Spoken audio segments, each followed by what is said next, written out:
State institute of panchayat and rural development SIPRD ফালৰ পৰা নতুনকৈ ওলাইছে ২৭টা district programme manager and assistant district programme মেনেজাৰৰ কাৰণে পোষ্ট। আৰু এই পোষ্টকেইটাৰ অনলাইন আবেদন কৰা লাষ্ট ডেট হৈছে 11 মাৰ্চ 2025লৈকে আপোনালোকে অনলাইনযোগে আবেদন কৰিব পাৰিব।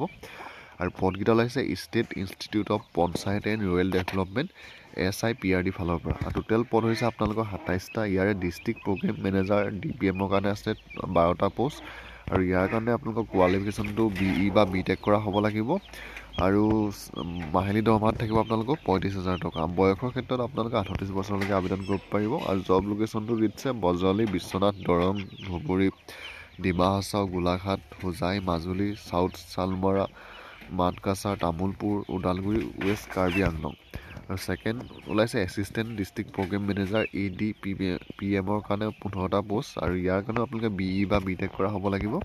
এক্সপিৰিয়েঞ্চ বিচাৰিছে 2 বছৰ আৰু দৰমহা থাকিব 30,000 টকা। বয়সৰ ক্ষেত্ৰত আপোনালোকে 38 বছৰলৈকে আবেদন কৰিব পাৰিব। আৰু জব লোকেশ্যনটো হৈছে বাক্সা, বিশ্বনাথ, চৰাইদেউ, চিৰাং, ধুবুৰী, ডিব্ৰুগড়, গোৱালপাৰা, হোজাই, কোকৰাঝাৰ, নলবাৰী, শিৱসাগৰ, শোণিতপুৰ, চাউথ চালমাৰা, মানকাছাৰ, তামুলপুৰ, ৱেষ্ট কাৰ্বি আংলং। আৰু ইয়াৰ আপোনালোকৰ অনলাইন এপ্লাই আৰম্ভ হৈ গৈছে 17 ফেব্ৰুৱাৰীৰ পৰা। আৰু লাষ্ট ডেট হৈছে 11 মাৰ্চ 2025। যদি আপোনালোকে এই পদকেইটাৰ কাৰণে আবেদন কৰিম বুলি ভাবিছে, ইয়াৰ যোনটো অফিচিয়েল ৱেবছাইট আছে এই ৱেবছাইটটোত গৈ আপোনালোকে প্ৰথম ৰেজিষ্ট্ৰেশ্যনটো কৰি ল'ব। আৰু ৰেজিষ্ট্ৰেশ্যনটো কৰি লৈ আপোনালোকে এই পদকেইটাৰ কাৰণে আবেদন কৰিব পাৰিব।